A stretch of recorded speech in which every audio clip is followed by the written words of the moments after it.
salaamullaahi calaykum halkaan ka daawanaysiin waa wanaagga qoyska ah lagu barateen wararkii ugu dambeeyay iyo barnaamijyada arrimaha bulshada. Waxaa maalmihii lasoo dhaafay kusoo badanayay baraha bulshada fanaaniinta iskaga baxa fanka, taas oo ay ku sheegeen in ay ka tooba keeneen ayna soo xireen buugga lagu magacaabo fanka.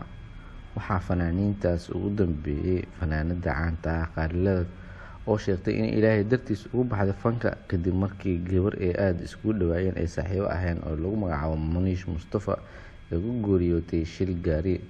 Allah u naxariisto Muniish. Waa maalin Jimcaha, waxaan ka codsanaynaa inaad u duceysid walaasheen. Qaaliladan oo xalay barteeda YouTube live ka soo gashay ayaa sheegtay in fanaanad kale oo caan ah oo aad loogu jecel yahay Nairobi iyo Soomaaliya oo lagu magacaabo Sacdiyo Siman oo aad iskugu dhawaayeen fanaanada Qaaliladan ayaa sheegtay in ay fanka iskaga baxday kadib markii Sacdiyo Siman laga waayay fanka ee noqotay hooyo korsanaysa caruurteeda. Tan Qaali Axmed Qaaliladan oo ka waramaysa arrintaasi.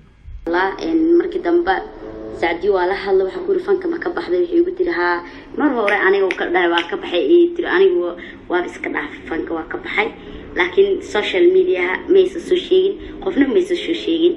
markii habeen dhood ayaan is aragnay, waxaan ku yiri mid ay kuugu fiican tahay inaad fankaaga aad shaacisay inaad ka baxday, midkay kuugu fiican tahay waxa waaye dadka heesaaga dhageysanayo maxaan ku radaa weli ku dhageysto in aad u sheegto inay ka dhaafaan oo adigana aad u sheegto inaad fanka ka baxday.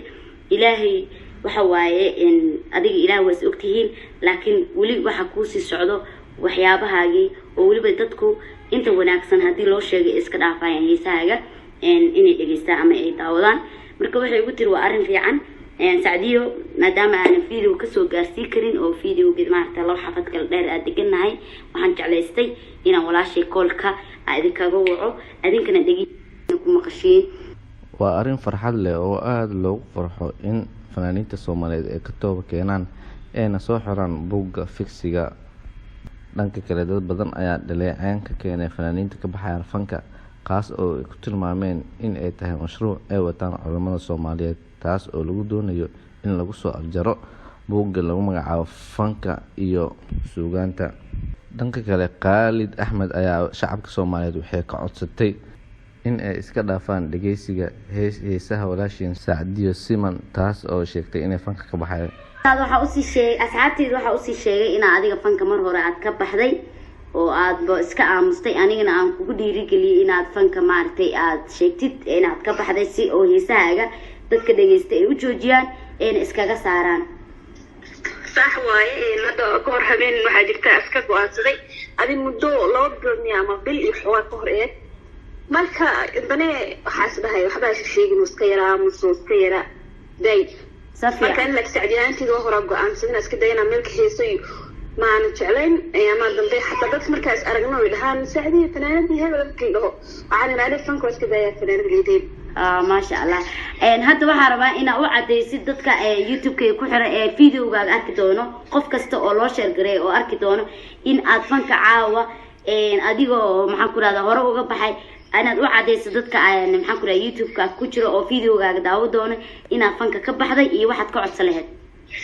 horta qaali horta baayad qaali waa maasan tahay waayada ibsoo dhiirigeliyina maanta yani aan soo shaaciyo anina shaaciyo ma jecleen safiican maadaama oo tiri hadii aad ku sheegto heesaaga la iska deyniya youtube-da way ka saarayaan marka saas laajigeedan waa ku go'aansaday inaan maxay heeteen aan sheego inkastoo aan jeclahay umada laakiin oo soo fariisto laakiin waa iska dareemi kartaa xaaladahaaga yes xaaladaha ana iska yar culus umada xalay isoo duceeya ilaahay tuubayo insha Allah marka maxay heeteen wani waa ka baxay aka toobadkeena midikri waa ka toobadkeena because wax kasta oo fiiri bay wax kasta oo fiicneen oo ilaahay raali ka ahayn qofkii ka soo laabta wuu ka toobadkeena mogtahay. Dhanka kale Sacdiyo Siman oo hadalka sii wadata ayaa shacabka Soomaaliyeed waxay ka codsatay in ay joojiyaan dhageysiga heesaheeda eena ka tooba keentay wax lagu magacaabo fanka. Sacdiyo ayaa sheegtay inay Sacdiyo ayaa ka codsatay shacabka Soomaaliyeed inay u soo duceeyaan maadaama ay hadda uur leedahay ee mar dhowna ee dhali doonto, waxaan Ilaahay uu baryaynaa in uu kala keeno ayada iyo caruurteeda. halkaan naga daawanaysiin waa wanaagga qoyska ah la ugu barateen wararkii ugu dambeeyay iyo barnaamijyada arrimaha bulshada. waa maalin Jimcaha, waxaan ka codsanaynaa inaad u duceysid walaashii Muniish Mustafa oo daraad ku geeriyootay shir gaari oo ka dhacay magaalada Naivasha. maalintana ku wacnaato. Assalaamu calaykum.